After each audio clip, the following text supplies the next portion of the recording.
Pilgern in Deutschland und das als Anfänger. Ich bin dann mal weg auf dem Jakobsweg. Dann bist du jetzt ein offizieller Pilger. Ich bin als Wanderer reingekommen, jetzt komme ich als Pilger wieder raus. Mein Ziel, mal abschalten, für mich eine echte Challenge. Man sagt also, dass man auf dem Jakobsweg einmal wirklich heult. Ich kann mich selber riechen. Das hatte ich ewig nicht mehr. 3 Tage voller Entdeckungen. Ist das der lustige Glückshase? Hallo, nicht erschrecken. Auf einer Pilgertour dürfen wir bei Ihnen Wasser kriegen? Meine Wasserflasche ist alle. Als erstes, man darf kein Plastik verwenden. Vielleicht haben die ein Bett, sonst muss ich im Wald schlafen. Tom, Ja. warum gehst du so schnell? Naja, wir wollen ja ankommen eigentlich. Unterwegs mit einem Ziel, aber ohne Plan. Da geht's lang. Für Hinreisend auf dem Jakobsweg.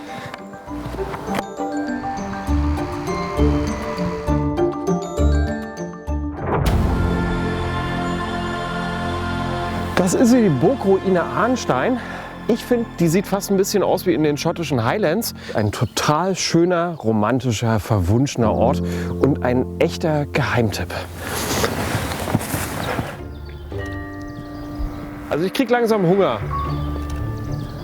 Jetzt müssen wir hier bloß noch irgendwo einen schönen Frühstücksplatz suchen.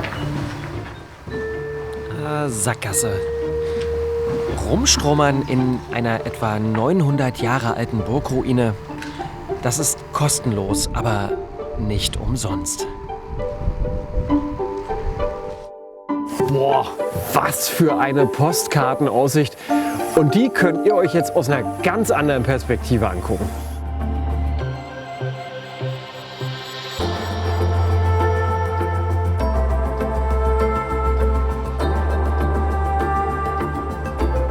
Dorf, noch mehr Hügel und noch ein Dorf, noch mehr Hügel und ein Kamerateam.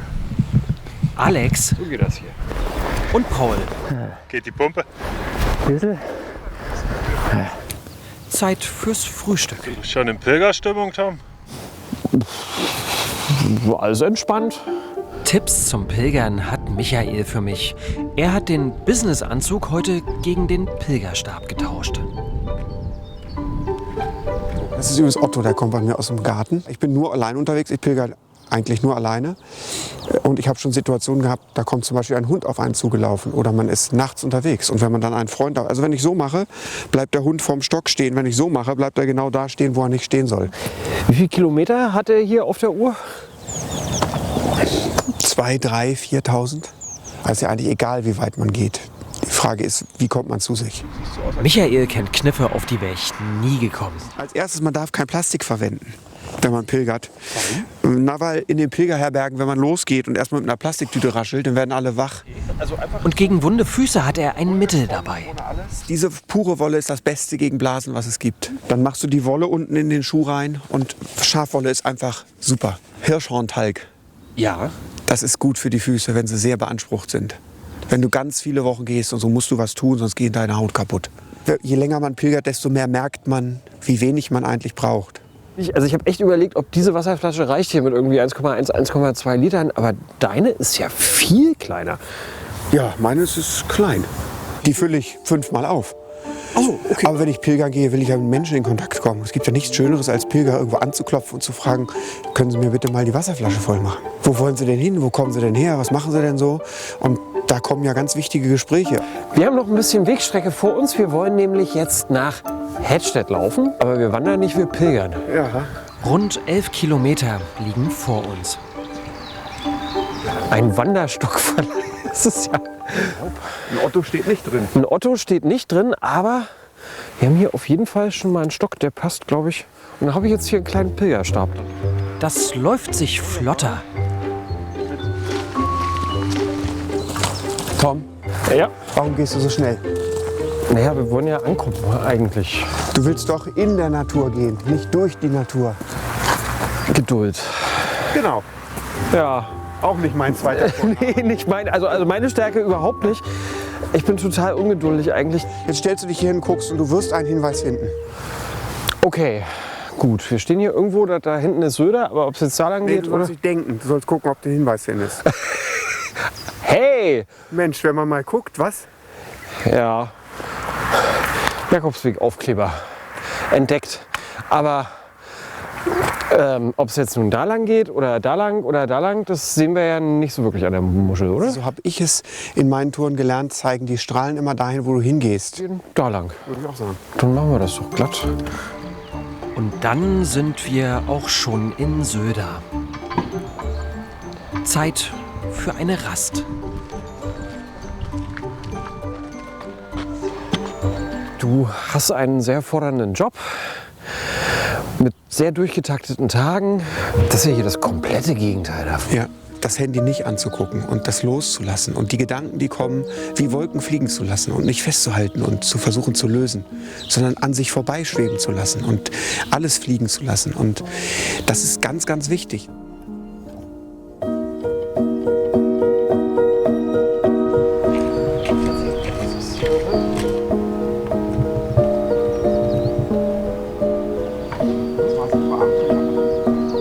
Das ist doch hier sicherlich kein Vergleich zu Spanien und Santiago de Compostela. Da war ich noch nie. Echt nicht? Nein. Ist das egal, ob das in Santiago ist oder hier? Also wir sind ein tolles Pilgerland, Deutschland. Inzwischen ist Michaels Wasserflasche leer. Ich kenne zwar Leute ansprechen, aber Leute nach was fragen. Du wirst gleich merken, wie freundlich die Leute reagieren, wenn jemand da ist. Guten Tag. Hallo, nicht Wir sind erschrecken. auf einer Pilgertour. Dürfen wir bei Ihnen Wasser kriegen? Meine Wasserflasche ist alle. Klappt.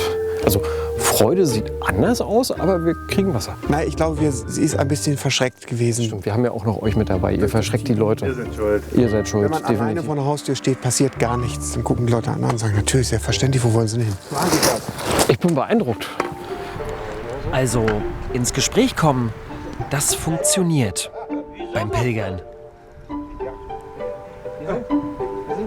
Ich übernachte heute zum ersten Mal in der Pilgerherberge und ich muss ganz ehrlich sagen, fühlt sich schon ein bisschen komisch an, weil das ist jetzt kein Hotel, wo ich irgendwie sagen kann, ich habe ein Zimmer gebucht und ich habe irgendeine Leistung, die ich dann kriege, sondern ich muss nehmen, was ich kriegen kann.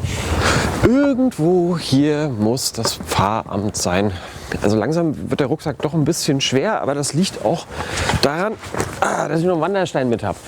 Wandersteine und Pilgern haben übrigens auch was miteinander zu tun. Es ist in Spanien Pilgertradition, Steine abzulegen, um Sünden loszuwerden. Deshalb habe ich auch den großen Stein dabei. Und jetzt suche ich ein Bett. Evangelisches Pfarramt. Klingeln wir mal. Von Pfarrer Bartsch bekomme ich erstmal einen richtigen Pilgerausweis. Jetzt brauche ich noch deinen Personalausweisnummer oder Reisepassnummer. Das hängt nämlich damit zusammen, im Falle jemand geht verloren auf dem Weg, dass man den wieder erfassen kann. Mensch, ich pilger zu Fuß, aber ich sehe da noch mehr mit. Was kann man denn alles pilgern? Du kannst im Sattel pilgern, das heißt also mit Fahrrad oder mit Pferd oder auch mit Esel. Dann bist du jetzt ein offizieller Pilger. Ich bin als Wanderer reingekommen, jetzt komme ich als Pilger wieder raus. Kannst du mal sehen, Alex. Und jetzt kann ich also als Pilger übernachten. Alles auch sehr einfach. Ach super. So, Pilgern ist keine Luxusreise, sage ich immer. Nee. Hauptsache ein Bett. Es gibt sogar ein Handtuch. Und eine echt helle Lampe. War eine relativ kurze Nacht. Ich hatte zwei Endgegner. Zum einen die Matratze, zum anderen dort draußen eine Straßenlaterne und die war unglaublich hell. Oh, was für eine Nacht hier in der Pilgerherberge. Ich weiß nicht, ob man sieht, mir ist hier so ein Rasierunfall passiert. Und ich habe es nicht gemerkt, dass ich mich geschnitten habe und habe ein Massaker angerichtet auf einem weißen Handtuch. Da habe ich gedacht, Mist, was machen wir denn jetzt? Und als ich vorhin mit meinen Kollegen, die richtig schön cozy im Hotel untergebracht sind, gefrühstückt habe, hat die Wirtin das zufällig gehört und hat gesagt, für den Pfarrer Bott. Auf alle Fälle. Bitte schön. 2, ja? Ja, die sind übrig. Dem geben wir einfach noch 2 Handtücher mit. Also ich bezahle jetzt quasi meine Übernachtung mit 2 geschenkten Handtüchern. So ist das beim Pilgern. Das ist eine lästliche Sünde und ich bedanke mich, das wäre nicht nötig gewesen. Und dann gibt's sogar noch einen Segen. Der heilige Jakobus begleite dich auf deinem Weg zu deinem Ziel. bei Pfarrer Bartsch haben wir ja gestern gelernt, pilgern kann man auch im Sattel. Ich habe hier gerade ein paar Fahrradfahrer getroffen, die hier Frühstücksrast machen. Mal gucken, ob die auch pilgern oder ob die nur eine Radtour machen. Nein, wir pilgern nicht, wir machen eine Radtour. Wir sind in Berlin gestartet und dann bis Barcelona. Bis Barcelona, Heidewitzka. Das Wichtigste, was man im Gepäck haben muss, ist gute Laune, weil dann ist alle Umstände können einem nichts nehmen. Oder Jungs, was sagt ihr? Plan nicht zu viel, einfach mal so ein bisschen, dass du weißt, wo du hin willst, aber der Rest der wird sich schon ergeben. Unter Pilgern sagt man Bon Camino, guten Weg. Was sagt man unter Radfahrern? Bon Voyage. Bon Voyage. Dann sage ich Bon Voyage und wünsche eine gute Fahrt Viel Spaß beim bis Pilgern. Barcelona. Vielleicht habt ihr ja noch Lust, bis nach Santiago de Compostela weiterzufahren. Ja, mal gucken. Dann sehen wir uns da vielleicht nochmal, ne? Vielleicht, so weit will ich aber nicht. Nur bis Eisleben. Ja, okay. Ich habe mich verabredet mit Markus Poschlott. Er arbeitet auch in der Medienbranche, ist also quasi ein Kollege und Pilger. Schönen guten Tag mit kurzer Hose. Na klar, Bei den eisigen Temperaturen. immer kurze Hose. Du bist Pilger erfahren, Spanien kennst du wie deine Westentasche. Warst du schon mal in Sachsen-Anhalt pilgern? Nee, ist jetzt Premiere heute. Let's go. Let's go. Wir wollen jetzt von Hettstedt nach Kloster Mansfeld laufen. Vor mir liegen jetzt wenige Tage, aber doch tatsächlich Tage, bei denen ich nicht weiß, wo ich schlafen soll. Tage, an denen ich unterwegs bin. Alles, was ich brauche zum Leben, passt in diesen Rucksack und auch nicht mehr. Da hat mir jetzt erst ein bisschen Angst gemacht. Wieso? Naja, weil es doch ganz schön wenig ist. Es ist ganz schön viel Verzicht. Also einer hat mal gesagt, du brauchst eigentlich nur die Zahnbürste und die EC-Karte. Bewusst verzichtet haben wir auf eine Wander-App. Wir sind auf jeden Fall auch noch auf dem Jakobsweg, aber ob der jetzt nach links oder... So, jetzt hier, warte mal, jetzt müssen wir uns erstmal... Aber guck mal, da ist ein Jakobsweg-Aufkleber. Wirklich? Ja, da haben wir es. Wir haben den Weg gefunden. Ha. Wenn wir uns verlaufen, bist du schuld. So. Gut. Schön, dass wir das geklärt haben. Wenn einer eine Reise macht, dann kann er später was erzählen. So, guck mal, hier hast du jetzt halt mit dem Auto wenn wir vorbeigefahren, ne? Das hast du echt nur beim Pilgern. Also, Ja. oder beim zu Fuß durch die Gegend laufen.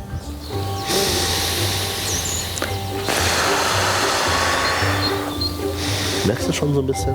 Ich merke das schon. Also ich bin tiefenentspannt mittlerweile, aber Alex, unser Kameramann, ist es nicht. Ein bisschen gestresst heute. Aber vielleicht ändert sich das ja auch noch. Auf diesem Wege, wir machen jetzt mal den klassischen Gegenschuss. Alex, geht's dir gut? Mir geht's gut. Ich schwitze. Ja, und du, Geht's mir gut. du bist immer so hastig. Wir haben Zeit. Ich muss das Pilgern noch lernen. Die Schuhe, die du anhast, sind aber dann doch eher so... Laufschuhe. Naja, ich habe quasi das komplette Gegenteil. Ich habe halt so richtig schwere Wanderschuhe. Leicht ist besser, weil mit jedem Schritt hebst du hebst ja locker 1 Kilo mit jedem Schritt. Also ist ja so und ich halt nicht. Wenn ich ganz ehrlich bin, ich habe da am großen Zeh schon so eine Stelle, die merke ich ein bisschen. Ach, siehst du? Und dann haben wir uns doch verlaufen, und zwar so richtig. Also mittlerweile nervt's. Wo geht denn jetzt her? Das hier ist nicht der Jakobsweg, so. Nee, hier ist noch nicht der Jakobsweg. Wie heißt das hier? Das ist hier, Aber da vorne soll wieder was sein. ja, das ist so mittelidyllisch. Jetzt aber erstmal Essenspause. Imbissbuden Ein Kaffee würde ja reichen. liegen ziemlich weit auseinander. Und spielt ja beim Pilgern auch immer der sportliche Aspekt dann doch eine Rolle. Aber ein bisschen schon am Ende. Also man schrubbt halt Kilometer. Hilft das so? Ich weiß nicht, warum du jetzt mir die Frage ausgerechnet stellst. Ja, aber natürlich. Ich war ja vorhin, als wir uns so verlaufen haben, war ich ja echt richtig weinerlich zwischendurch. Man sagt also, dass man auf dem Jakobsweg einmal wirklich heult. Echt? Ja. Und es kommt aber meistens dann völlig ohne Zusammenhang. Also was bei mir zumindest. Die romantische Vorstellung vom Weg, man läuft so durch die Felder durch und alles ist schön und die Sonne scheint. Das ist auch an vielen Tagen, ist es auch ganz anders. Hattest du so einen Moment, wo du gesagt hast, ich hau jetzt hier in den Sack, ich kaufe mir ein Flugticket und in 24 Stunden liege ich in meinem warmen Bett? Ja, und zwar auf jedem Weg. Immer. Auf jedem Weg. 100 Pro. Aber irgendwas ist dann immer passiert, dass man gemerkt hat, nee, es hat doch Sinn, weiterzulaufen. Weg ins Ungewisse. Zumindest für mich.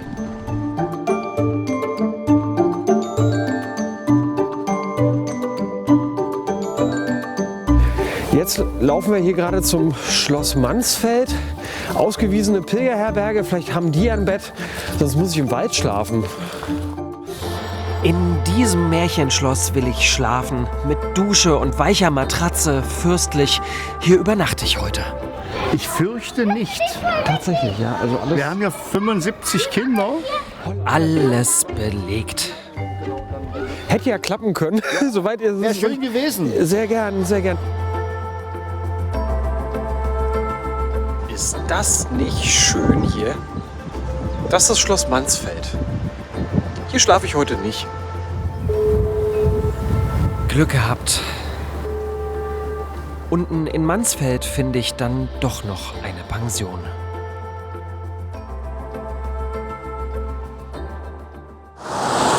Moin, moin. Gut geschlafen? Ja, sehr gut. Perfekt. Die Sonne lacht. Wir haben bestes Wetter. Tag 3 unserer Pilgertour. Ich bin langsam angekommen im Unterwegssein. Jetzt bin ich mit Annette verabredet. Sie hat eine Karte mit einer Wegbeschreibung dabei. Mein Problem ist immer, ich kann keine Karten lesen. Ich lerne es auch beharrlich nicht. Ich verlaufe mich immer. Wir wollen von Kloster Mansfeld in die Lutherstadt Eisleben laufen, auf dem Jakobsweg. Und der führt vorbei an der Mansfelder Bergwerksbahn und der Wipperliese.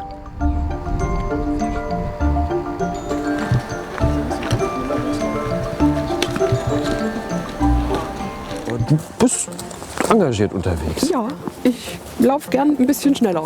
Wie bist du denn zum Pilgern gekommen? Bei mir war es tatsächlich Verzweiflung. Tatsächlich. Oh, also um mit dir Ja, Dinge auszumachen. genau. Habe versucht, allen Erwartungen immer gerecht zu werden. Nirgendwo anecken. Das kenn ich. Man sagt ja so, dass der Jakobsweg auch für Leute ist, die keinen anderen Weg mehr gehen können. Wenn ihr den Jakobsweg einfach mal ausprobieren wollt, dafür gibt's das Samstagspilgern der Jakobusgesellschaft. Also unterwegs zu sein mit anderen Gleichgesinnten, der kann gerne dabei sein. Und das geht dann auch nur einen Tag? Also Das ist nur ein Tag, genau. Also Schnupperpilgern gewissermaßen. Genau. Es geht um Begegnungen. Die gibt's auch hier. Was machst du denn da gerade? Mist breit schmeißen, dass der Chef dann unterfliegen kann. Wenn wir nach Eisleben möchten, wo wollen wir da lang? Das ist. Also, wenn wir jetzt die Straße hier auf den Hof laufen, kommt irgendwann ein Feldweg, der geht nach links weg, da kann man schon Richtung Eisleben gucken. Die rund 10 Kilometer vorbei an Hügeln und Halden verquasseln sich schnell. In der Lutherstadt Eisleben wird es Zeit, sich zu verabschieden. Das letzte Stück laufe ich ohne Begleitung.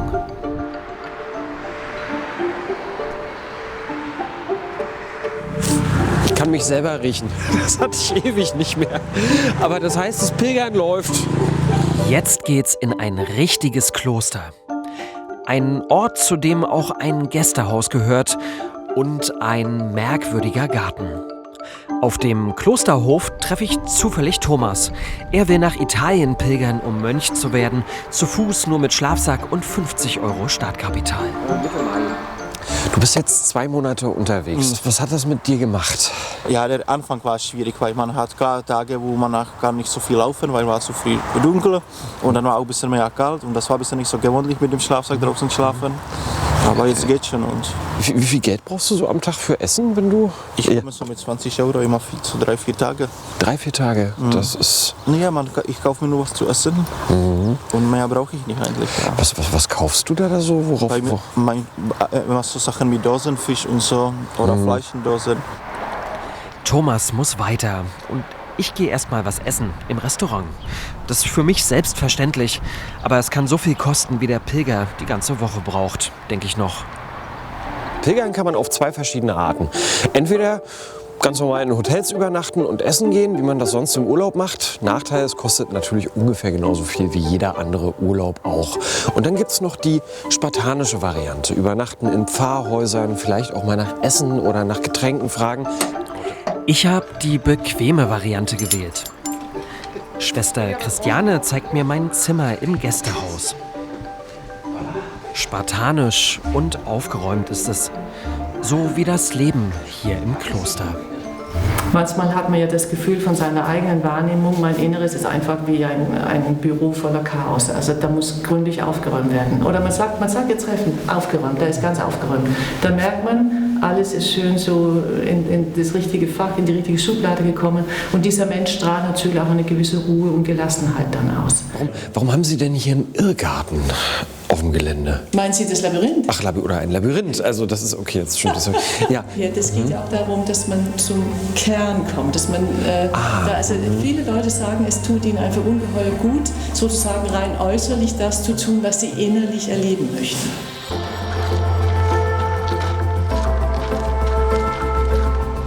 Wenn es gar nicht mehr geht, dann geh. Sind wir nicht alle Pilger auf dem Weg des Lebens? Und das Ziel, das ist der Weg. Und der Jakobsweg gibt dir nicht das, was du willst, sondern was du brauchst. Meine Challenge, mich gehen zu lassen. Das habe ich gelernt auf meiner Reise.